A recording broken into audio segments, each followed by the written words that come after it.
After a head is cut off, it might still be awake for about 15 seconds. In that short time, the eyes could blink, the mouth might try to talk, and then the person's awareness quickly fades away. For Anne Boleyn, the second wife of King Henry VIII and one of the most famous queens to be executed, this frightening possibility was only one part of her execution that reports often downplay. The real story of Anne's last moments shows a mental torture far worse than a quick strike of the sword. It was not just about destroying her body, but her legacy too. Anne's execution shows how brutal Tudor England's justice system was, with death being only the final step in a long and cruel public humiliation.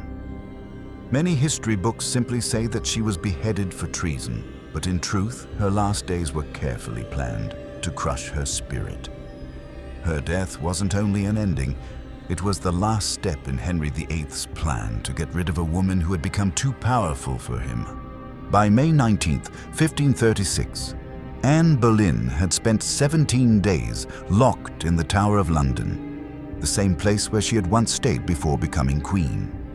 Only 3 years earlier, she had been crowned in a big ceremony at Westminster Abbey.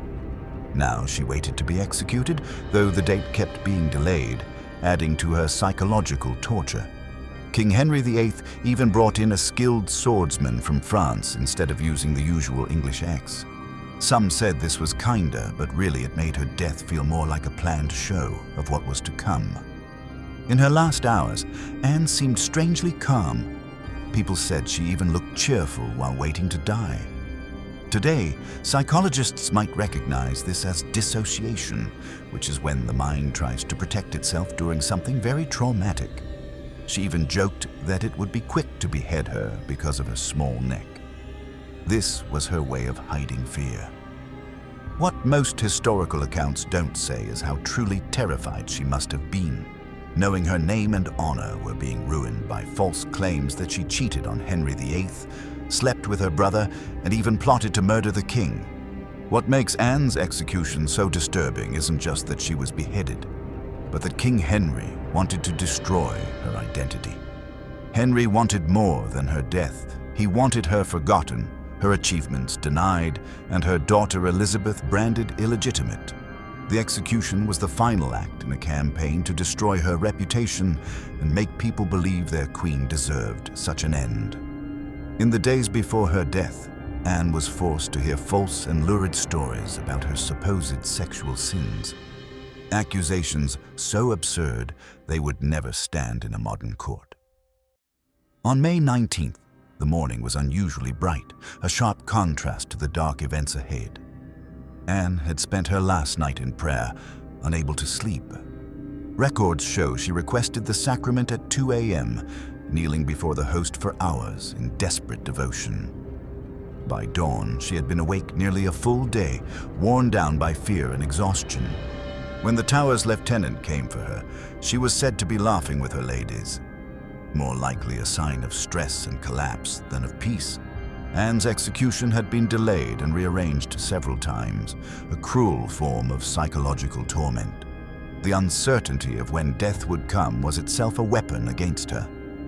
At last, when told the moment had arrived, she was led from her chambers through the same corridors where only 3 years before she had walked as a queen. This time, guards stood at her side, not in honor, but to ensure she could not run away. Courtiers who had once bent low before her now observed her final walk with cold detachment.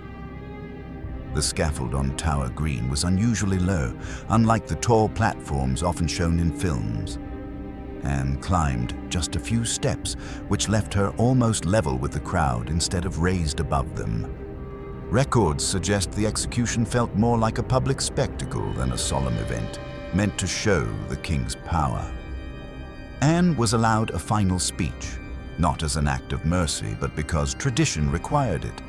Her carefully chosen words showed both her political skill and the desperation of her situation.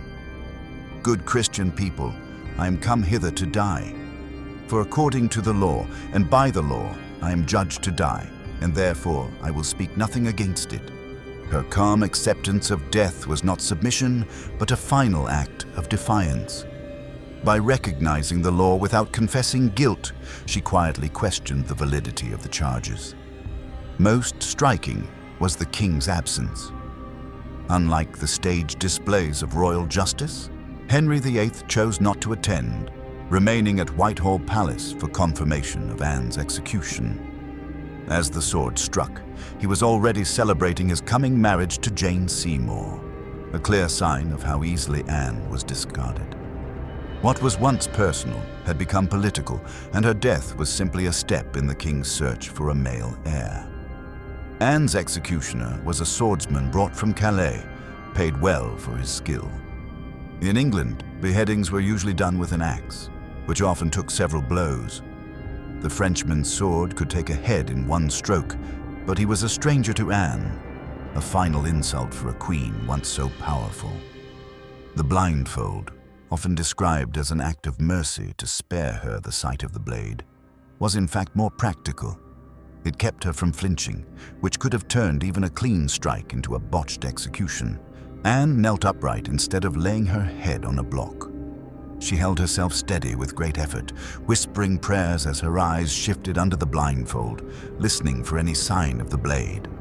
The waiting, knowing death was near but not when, was a torment often left out of tidy historical accounts.